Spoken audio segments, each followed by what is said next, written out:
आज हामी कुरा गरौँ नेपालका एक चर्चित गेमिङ स्ट्रिमर 4K गेमिङ नेफौ।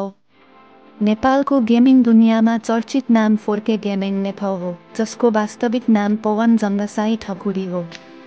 सुर्खेतमा जन्मिएका पवन हाल नेपालकै सबैभन्दा ठूलो गेमिङ युट्युब च्यानलहरूमध्ये एक सञ्चालन गरिरहेका छन्।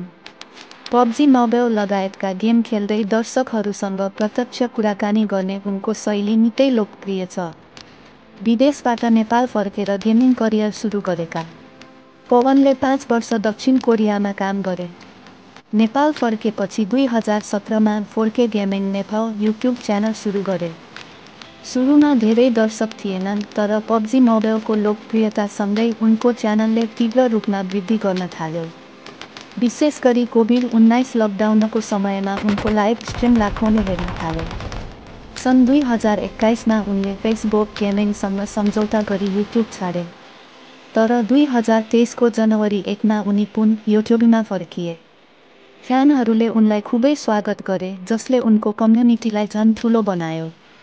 कोभिड-19 महामारीमा उनले च्यारिटी स्ट्रिम सञ्चालन गरी अक्सिजन सिलिन्डर खरिदका लागि लाखौँ रुपैयाँ सङ्कलन गरे।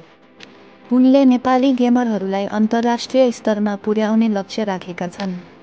उनको यात्रा पूर्ण नभएसम्म करियरमा बदल्न सकिन्छ।